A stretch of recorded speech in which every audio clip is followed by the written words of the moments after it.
Hello dear students, कैसे हैं आप सभी। आशा करती हूँ आप सब ठीक होंगे, स्वस्थ होंगे, अच्छे होंगे। आईसीटी वर्चुअल क्लासरूम देहरादून में आप सभी का स्वागत करती हूँ। मेरा नाम समता है और बच्चों क्लास 10th में आपका चैप्टर चल रहा है लाइफ प्रोसेसेस यानी कि जैव प्रक्रम।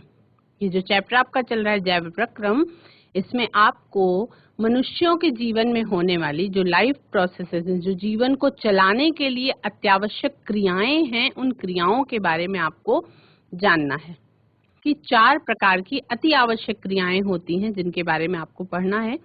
पहला था आपका बच्चों न्यूट्रिशन यानी कि पोषण। पोषण की प्रक्रिया एक ऐसी प्रक्रिया है कि पोषण की प्रक्रिया का मतलब कि हमारा जीवन जिस प्रक्रिया पर आधारित है वो सबसे पहली प्रक्रिया, जिसके बिना और जितनी प्रक्रियाएं आपको पढ़नी है वो भी संभव नहीं होंगी, वो प्रक्रिया है पोषण की।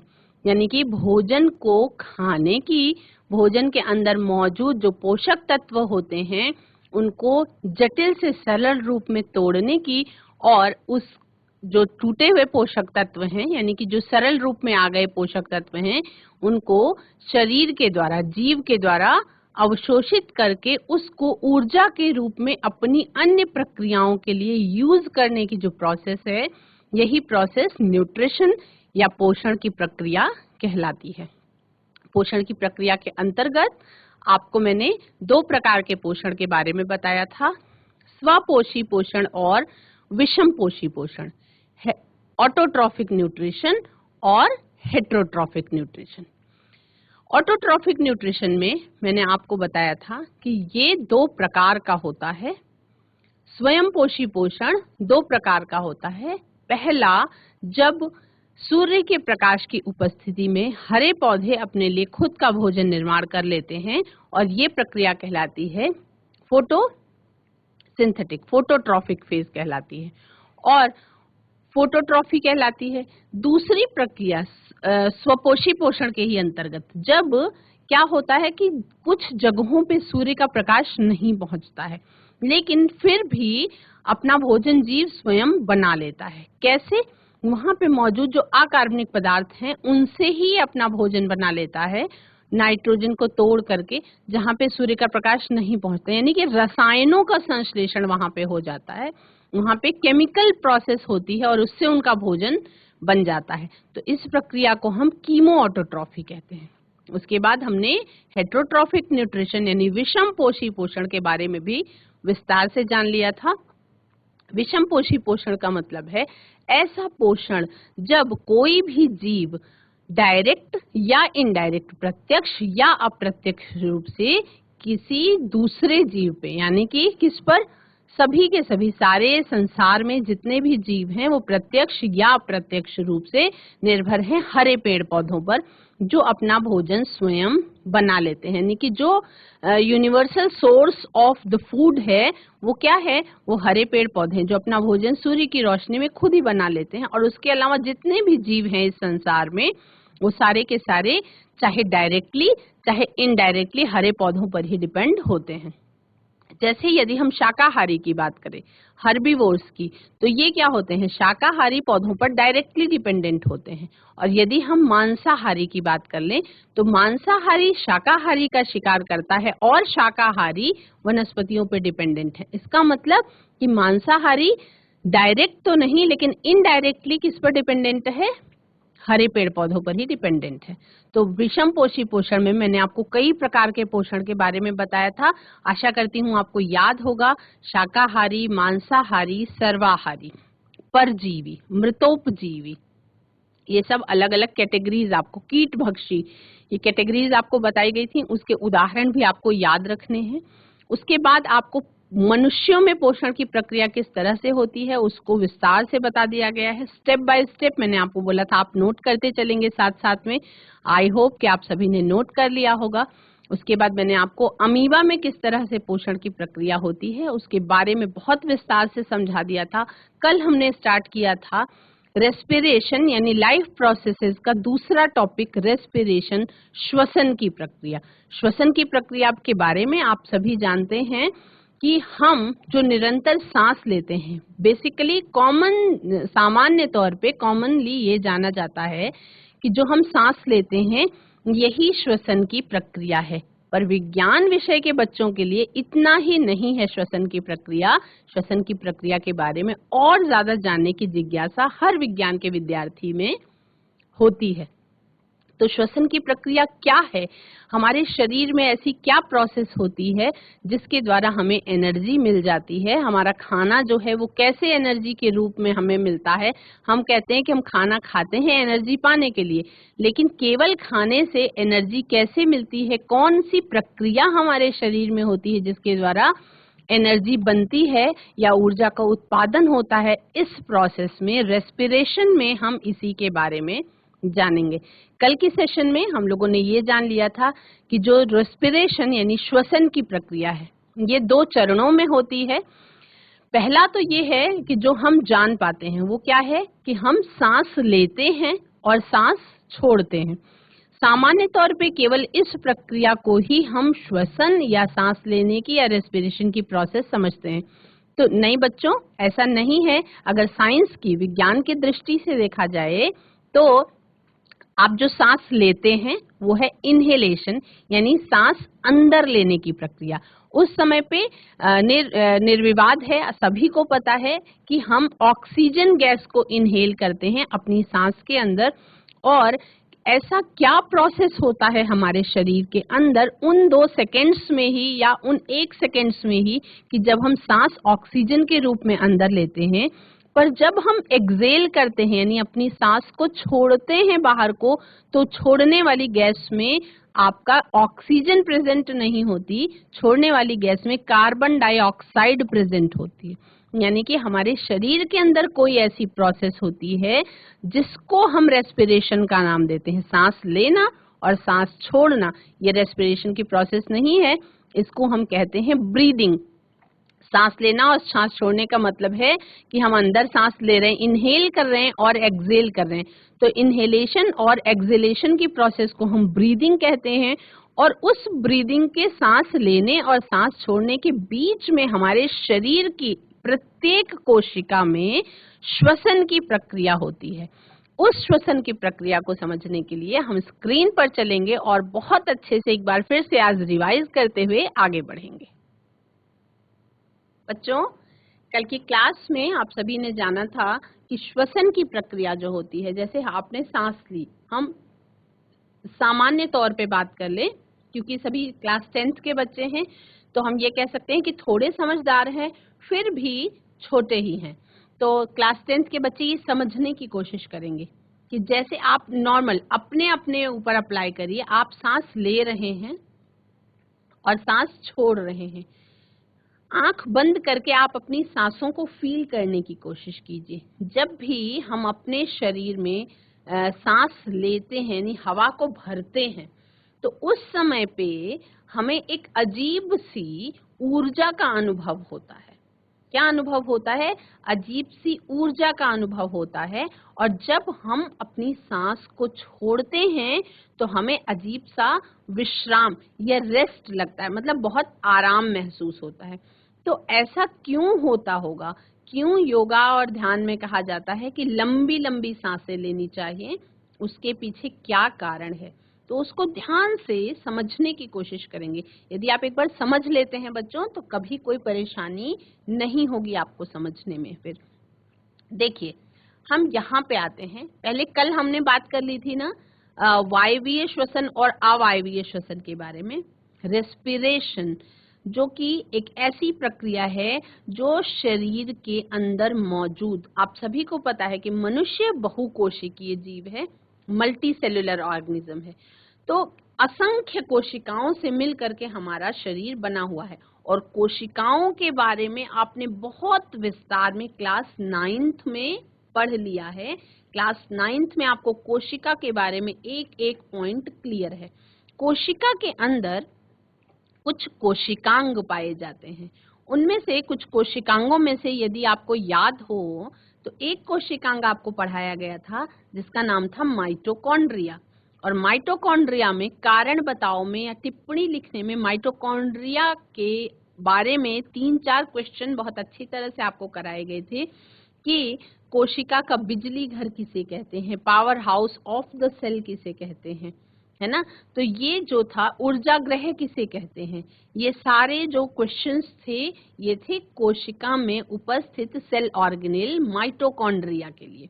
तो ये जान के चलेंगे कि जो श्वसन की प्रक्रिया होती है उसमें ऊर्जा का उत्पादन होता है और वो ऊर्जा का उत्पादन हर कोशिका में होता है और हर कोशिका का जो बिजली घर या पावर हाउस या एनर्जी का जो केंद्र है वो है माइटोकॉन्ड्रिया। तो यानी कि कोशिकीय श्वसन की जो प्रोसेस है उसमें माइटोकॉन्ड्रिया का बहुत बड़ा रोल है। ये पॉइंट एकदम समझ में आ गया सभी बच्चों को। श्वसन जो है सबसे पहला एकदम क्लियर समझेंगे, सांस लेने की और सांस छोड़ने की प्रक्रिया को हम ब्रीदिंग कहते हैं, यानी कि इनहेलेशन और एक्सहेलेशन कहते हैं। ऑक्सीजन को हम प्राण वायु क्यों कहते हैं, क्योंकि जब हम सांस ले रहे होते हैं, जब अपनी हवा को इनहेल कर रहे होते हैं, अपने शरीर के अंदर खींच रहे होते हैं हवा को, तो उसमें केवल ऑक्सीजन ही ऐसी गैस है जो हमारे शरीर में ऊर्जा के उत्पादन में महत्वपूर्ण भूमिका अदा करती है। ऊर्जा बनाने में दूसरी किसी गैस का कोई रोल नहीं होता है। तो अन्य गैसें जो है वो हमारे लिए प्रदूषण के तौर पे मानी जाती हैं और जो ऑक्सीजन है उसको हम प्राण वायु कहते हैं। इसीलिए जब हम सांस भर रहे होते हैं अंदर की तरफ तो हमें अजीब सी ऊर्जा का अनुभव होता है। उसका रीजन ये है कि और लंबी सांस लेने के लिए क्यों कहा जाता है, ताकि हम जितनी लंबी सांस लेंगे हमारे शरीर में उतना ही ज्यादा ऑक्सीजन की हम पूर्ति कर पाएंगे और जब हम ऑक्सीजन की पूर्ति कर पाएंगे तो क्या होगा, हमारे शरीर की प्रत्येक कोशिका में जो ऊर्जा उत्पादन की प्रक्रिया है, जो एनर्जी प्रोडक्शन की प्रोसेस है वो बहुत अच्छी होगी और इसीलिए जब हमारे शरीर को ऊर्जा मिलेगी और कार्बन डाइऑक्साइड को जैसे ही वो निकलेगी कार्बन डाइऑक्साइड ऊर्जा के साथ, उसको हम सांस छोड़ने के साथ साथ कार्बन डाइऑक्साइड को शरीर से बाहर छोड़ देंगे और ये प्रोसेस निरंतर चलती रहती है किसी भी व्यक्ति के जन्म से लेकर के मृत्यु तक। यानी कि जीवन जो है वो सांसों पर और इस रेस्पिरेशन वाली प्रोसेस पर ही निर्भर है।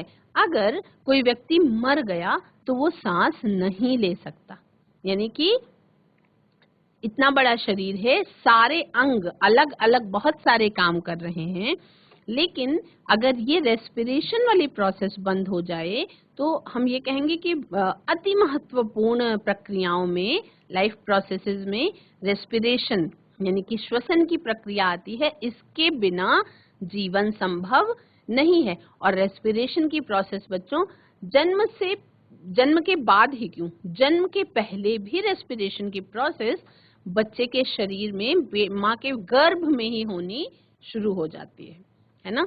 तो रेस्पिरेशन की प्रोसेस दो प्रकार की होती है, वायवीय श्वसन और अवायवीय श्वसन, यानी कि ऐसा श्वसन जिसमें ऑक्सीजन की जरूरत होती है, और दूसरे प्रकार का श्वसन एनारोबिक रेस्पिरेशन जिसमें ऑक्सीजन के बिना ही एनर्जी का प्रोडक्शन होता है।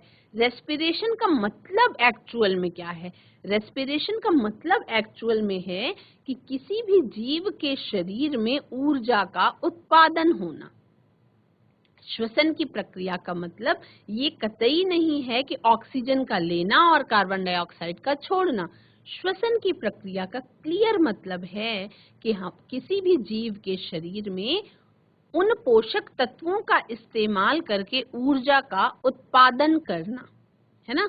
तो वो दो प्रकार से होता है। वायवीय श्वसन होता है जिसमें हम ऑक्सीजन का उपयोग करके ऊर्जा का उत्पादन करते हैं, और अवायवीय श्वसन होता है, एनारोबिक रेस्पिरेशन होता है, जिसमें हम बिना ऑक्सीजन का यूज किए ही ऊर्जा का उत्पादन करते हैं। ये अलग बात है कि जो वायवीय श्वसन होता है, जो एरोबिक रेस्पिरेशन होता है, उसमें ऊर्जा का उत्पादन ज्यादा होता है, और जो अवायवीय श्वसन होता है उसमें ऊर्जा के उत्पादन की मात्रा बहुत कम होती है। ठीक है। तो अब स्क्रीन में आपको जो डायग्राम दिखाई पड़ रहा है, इसको सबसे पहले क्या करेंगे, अपनी कॉपी में बनाएंगे। इसको सबसे पहले क्या करेंगे, अपनी कॉपी में बनाएंगे। ये क्या है, ये आपका वायवीय श्वसन का रेखा चित्र है। इसको आप अपनी कॉपी में बनाएंगे ताकि आपको चीजें याद रहें बाद में। उसके बाद मैं इसको आपको स्टेप बाय स्टेप समझाऊंगी। जैसे ये आपको दिखाई पड़ रहा है बच्चों, सबसे पहले आपके शरीर में जो है न्यूट्रिएंट्स, उनका यूज शुरू होता है। ये हैं आपके न्यूट्रिएंट्स जो आपके शरीर के द्वारा अवशोषित कर लिए गए हैं। जो ये न्यूट्रिएंट्स हैं, इनमें मुख्यतः हम सबसे पहले ग्लूकोज की बात करते हैं, यानी कि कार्बोहाइड्रेट जो हमने खाया, कार्बोहाइड्रेट ब्रेक डाउन होके सिंपलेस्ट ग्लूकोज के रूप में आ गया है। अब ग्लूकोज में क्या होता है बच्चों, ग्लूकोज क्या करता है, किसी भी कोशिका के अंदर ग्लूकोज, कोशिका द्रव्य के अंदर ये प्रक्रिया होती है, ग्लूकोज के साथ होती है ग्लाइकोलिसिस की प्रोसेस। और ये प्रक्रिया कहाँ होती है, यानी कि पहला चरण श्वसन की प्रक्रिया का पहला चरण है, ये प्रक्रिया होती है साइटोप्लाज्म में, यानी कि कोशिका द्रव्य में। ये क्या है, ये पहला चरण है। और दूसरा चरण क्या है, ये है दूसरा चरण। तो श्वसन की दूसरी प्रक्रिया होती है माइटोकॉन्ड्रिया के अंदर। श्वसन की दूसरी प्रक्रिया कहाँ होती है, माइटोकॉन्ड्रिया के अंदर। तो ये जो ग्लाइकोलिसिस के द्वारा क्या बनता है, पाइरुवेट बनता है। क्या बनता है, पाइरुवेट बनता है। और उसके बाद एसिटिल कोएंजाइम बनता है। अब ये क्योंकि हम ब्रीफ में जान रहे हैं, इसमें आपको ये जो ग्लाइकोलिसिस और क्रेब्स साइकिल, ये केवल इंट्रोडक्शन के तौर पे आपको नाम बताए जाएंगे। इसके बारे में ब्रीफ में आपको 11th क्लास में पूरी की पूरी प्रोसेस, ग्लाइकोलिसिस और क्रेब्स साइकिल की पूरी प्रोसेस को समझना है। तो आप चाहें तो ये ग्लाइकोलिसिस और क्रेब्स साइकिल ना लिखें, लिखेंगे तो भी बहुत अच्छा रहेगा, क्योंकि आप बहुत ब्रीफ में अगर पढ़ लेते हैं तो इन शब्दों का इंट्रोडक्शन कर लेना जरूरी है कि ग्लाइकोलिसिस और क्रेब्स साइकिल होती है रेस्पिरेशन की प्रोसेस में, क्योंकि आपको 11th में ही इसके बारे में बहुत विस्तार से पढ़ना है। तो एसिटिल कोएंजाइम जो होता है उसमें क्रेब्स साइकिल होती है, और ये प्रक्रिया होती है बच्चों किसमें, ये जो दूसरा चरण होता है, यही ऊर्जा उत्पादन का मुख्य चरण है। इसमें ये प्रक्रिया होती है माइटोकॉन्ड्रिया के अंदर। हर कोशिका के अंदर जो माइटोकॉन्ड्रिया प्रेजेंट होता है उसके अंदर ये प्रक्रिया होती है। और वहां पे क्या होता है, वहां पे ऑक्सीजन का यूज होता है। इलेक्ट्रॉन ट्रांसपोर्ट की चेन के द्वारा हाइड्रोजन और ऑक्सीजन से मिल करके पानी का निर्माण होता है, और 36 एटीपी यानी कि बहुत अधिक मात्रा में ऊर्जा का उत्पादन भी होता है। इतनी ज्यादा मात्रा में माइटोकॉन्ड्रिया में हर एक श्वसन की प्रक्रिया के द्वारा ऊर्जा का उत्पादन होता है, इसलिए इसको हम वायवीय श्वसन कहते हैं। और माइटोकॉन्ड्रिया को हम power house of the cell या एनर्जी का पॉइंट कहते हैं, उसको हम बिजली घर कहते हैं। अलग अलग नामों से अलग अलग क्वेश्चन एग्जाम में पूछे गए हैं, और बहुत इंपॉर्टेंट क्वेश्चंस में से ये एक है। आई होप आप सभी ने ये जो डायग्रामेटिक रिप्रेजेंटेशन ऑफ रेस्पिरेशन है, इसको लिख लिया होगा अपनी कॉपी में और नोट कर लिया होगा। बट आप नोट कर लेंगे, उसके बाद हम इसमें होने वाली एक एक स्टेप को समझते हुए आगे बढ़ेंगे। बच्चों, इसमें हम देखते हैं स्टेप 1, यानी पहला जो स्टेप है। 4 स्टेप में ये प्रोसेस कंप्लीट होती है। तो पहले स्टेप में क्या होता है, इसको बहुत ध्यान से आप स्क्रीन से भी नोट कर सकते हैं, और मैं बोल भी दूंगी, उसको भी आप नोट कर लेंगे। पहला स्टेप जो है उसको हम कहते हैं glycolysis. The first step is called glycolysis. Glycolysis नाम से ही हम याद कर लेंगे, ग्लूकोज के साथ जो प्रक्रिया हो रही है साइटोप्लाज्म में, उसको हम ग्लाइकोलिसिस कहते हैं। ठीक है, ये कहाँ पे होती है, it occurs in the cytoplasm of a cell, यानी कि कोशिका के अंदर जस्ट एंट्री करते ही ग्लाइकोलिसिस की प्रोसेस हो जाती है। It does not require oxygen. और इस समय पे जो ग्लाइकोलिसिस की प्रोसेस है, इस समय पे आपको ऑक्सीजन की आवश्यकता नहीं होती है, यानी ग्लाइकोलिसिस की प्रक्रिया में ऑक्सीजन की जरूरत नहीं होती है। और यहाँ पे जो 6 कार्बन मॉलिक्यूल वाला ग्लूकोज है, ग्लूकोज का फॉर्मूला क्या होता है? ग्लूकोज में 6 मॉलिक्यूल कार्बन के अटैच होते हैं, यानी C6H12O6, यही फॉर्मूला है ग्लूकोज का। तो जो 6 कार्बन मॉलिक्यूल वाला ग्लूकोज है, ये क्या होता है? ये पार्शियली ब्रेक डाउन कर दिया जाता है, यानी आंशिक तौर पे ये तोड़ दिया जाता है और क्या बनाता है? एक 3 कार्बन वाला मॉलिक्यूल बनाता है, जिसको हम कहते हैं पायरुविक एसिड या पायरुवेट। जिसको हम क्या कहते हैं बच्चों? जिसको हम पायरुविक एसिड या पायरुवेट कहते हैं। तो पहली प्रोसेस एकदम याद से समझ में आ गई आप सभी को। जो 6 कार्बन मॉलिक्यूल वाला ग्लूकोज होता है वो आंशिक तौर पे तोड़ दिया जाता है 3 कार्बन मॉलिक्यूल वाले पायरुवेट या पायरुविक एसिड में। अब इस प्रक्रिया में जो ये ग्लाइकोलिसिस की प्रोसेस है, तो हम बिल्कुल ध्यान से समझ लेंगे बच्चों। जो ग्लाइकोलिसिस की प्रोसेस है, इस ग्लाइकोलिसिस की प्रोसेस में ग्लूकोज का ब्रेक डाउन हुआ, 2 भागों में टूट गया, यानी कि 2 पायरुवेट का निर्माण हुआ, और वो जो पायरुवेट होता है वो 3 कार्बन मॉलिक्यूल वाला सब्सटेंस होता है। और इस प्रक्रिया में क्या हुआ? 1 glucose molecule produces 2 molecules of pyruvate. इसके बाद हम इस समीकरण को भी लिख लेंगे ताकि हमें भूले नहीं, हमें याद रहे। ग्लूकोज के अंदर ग्लाइकोलिसिस की प्रक्रिया हुई और C6H12O6 इस फॉर्मूले वाला ग्लूकोज जो था वो 2 पायरुवेट में टूट गया, यानी कि कार्बन की संख्या एक एक पायरुवेट में 3-3 हो गई। ठीक है। अब दूसरा स्टेप, उस पायरुविक एसिड के साथ ही कुछ होगा। दूसरा स्टेप क्या होता है? 2 pyruvic acid molecules are converted into acetyl coenzyme which can easily enter the mitochondria। यानी कि ये पॉइंट समझ में आया कि जो पायरुवेट या पायरुविक एसिड बना था ये माइटोकॉन्ड्रिया के अंदर एंटर नहीं कर पा रहा था, इसलिए माइटोकॉन्ड्रिया के अंदर एंटर करने के लिए एसिटिल कोएंजाइम के रूप में उसको कन्वर्ट होना पड़ा, क्योंकि उसको पता है कि अगर माइटोकॉन्ड्रिया के अंदर मैंने एंटर नहीं किया तो मैं एनर्जी रिलीज नहीं कर पाऊंगा। तो इसलिए पायरुविक एसिड के जो दोनों मॉलिक्यूल्स हैं ये एंटर कर जाते हैं, एसिटिल कोएंजाइम में बदलते हैं और उसके बाद एंटर कर जाते हैं इजीली किसमें? माइटोकॉन्ड्रिया में, which can easily enter the mitochondria which is the site for further reactions, जो कि जगह है आगे होने वाली रिएक्शंस के लिए। तो हम जानते हैं कि माइटोकॉन्ड्रिया में ही ऊर्जा का उत्पादन होता है। तो अभी तक कौन कौन सी प्रोसेस हुई? अभी तक जो ग्लूकोज था, ग्लूकोज के अंदर ग्लाइकोलिसिस की प्रोसेस हुई और ग्लूकोज 3 कार्बन अणुओं वाले 2 पायरुवेट में टूट गया। वो 2 पायरुवेट ने अपने आप को एसिटिल कोएंजाइम में कन्वर्ट किया और माइटोकॉन्ड्रिया में एंट्री हो गई एसिटिल कोएंजाइम की। तीसरा स्टेप में क्या होगा?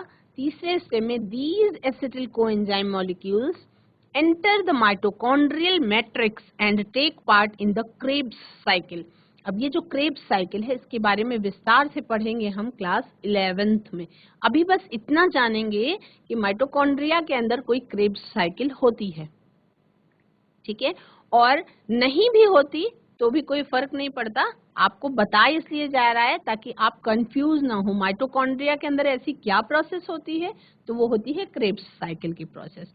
और इसके बारे में आप क्लास 11th में जब पहुंचेंगे तो बहुत ब्रीफ में आपको पूरा का पूरा साइकिल पढ़ना पड़ेगा। बहुत लंबी प्रोसेस होगी, वो भी आपको लगेगा कि बहुत कठिन है।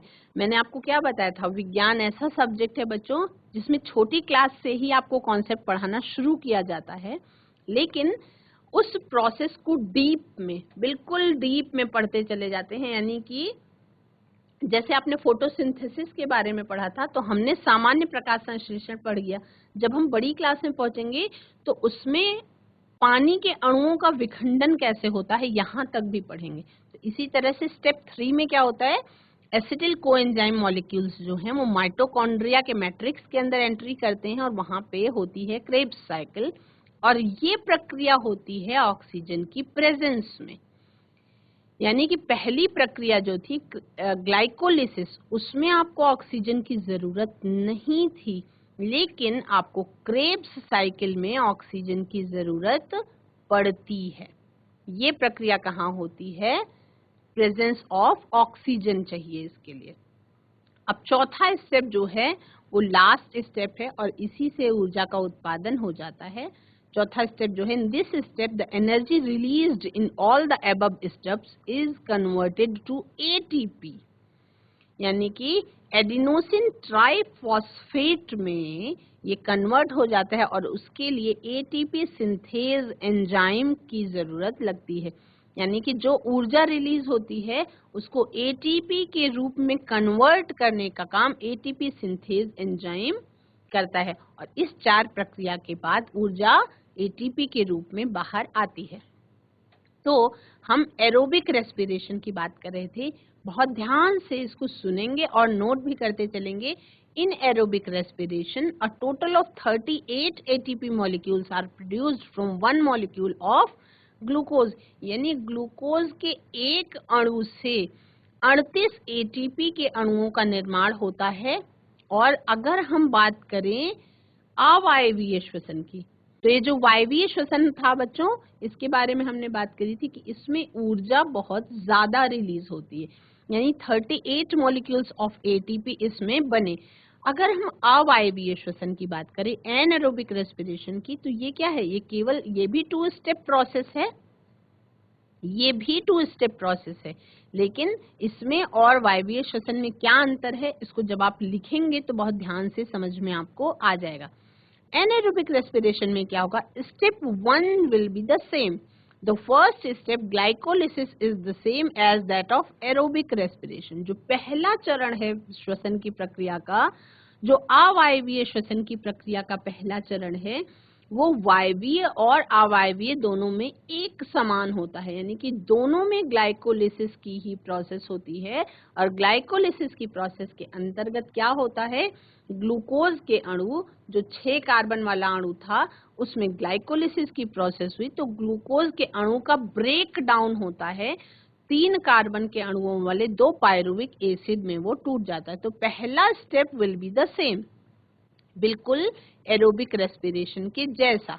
पहला स्टेप एरोबिक रेस्पिरेशन के जैसा होता है और एक समान होता है, उसमें होती है ग्लाइकोलिसिस की प्रक्रिया। पर जो दूसरा स्टेप है, दूसरे स्टेप में डिफरेंस आ जाता है। दूसरा स्टेप में क्या होता है, क्योंकि ऑक्सीजन की जरूरत ही नहीं है, ऑक्सीजन का यूज नहीं होता इस एसिड में, इसलिए इसमें सबसे पहली चीज तो ऊर्जा बहुत कम रिलीज होती है। पायरुविक एसिड सेकेंड चरण के लिए, दूसरे चरण के लिए pyruvic acid is not transported to the mitochondria.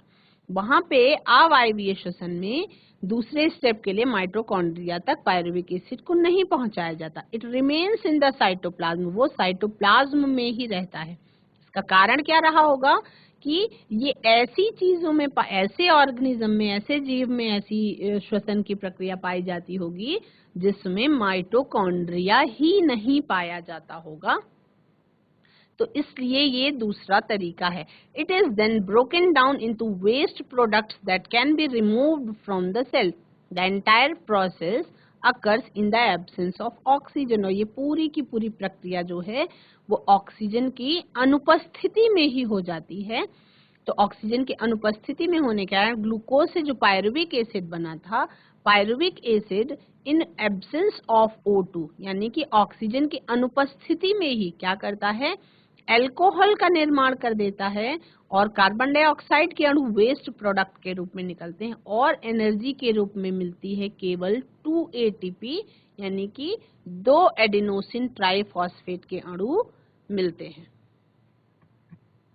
बच्चों, आज की क्लास में आप सभी ने विस्तार से एरोबिक रेस्पिरेशन यानी कि वायवीय श्वसन कैसे होता है हमारे शरीर में, उसके बारे में जाना। अगर उसको कहानी की तरह याद करना हो तो बायो ऐसा सब्जेक्ट है कि आप उसको याद करके, अगर समझ लिया है आपने और समझने के बाद आप उसको एक बार दोहरा लेते हैं तो आपको कभी भी जीवन में भूलता नहीं है। श्वसन की प्रक्रिया में सांस लेने और सांस छोड़ने के बीच में जो प्रोसेस होती है हमारे शरीर में हर एक कोशिका में, उसको हम सेलुलर रेस्पिरेशन या कोशिकीय श्वसन की प्रक्रिया कहते हैं।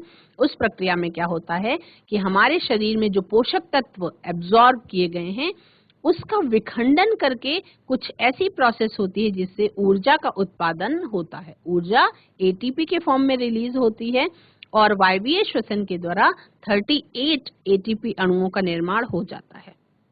और इस प्रक्रिया को हम अगले सेशन में रिवाइज करेंगे और अवायवीय श्वसन के बारे में भी समझेंगे। अगले सेशन में रिवाइज इसलिए करेंगे ताकि आपको अच्छी तरह से याद हो जाए। आज की क्लास में इतना ही। That's all for today. Have a nice day. Take care.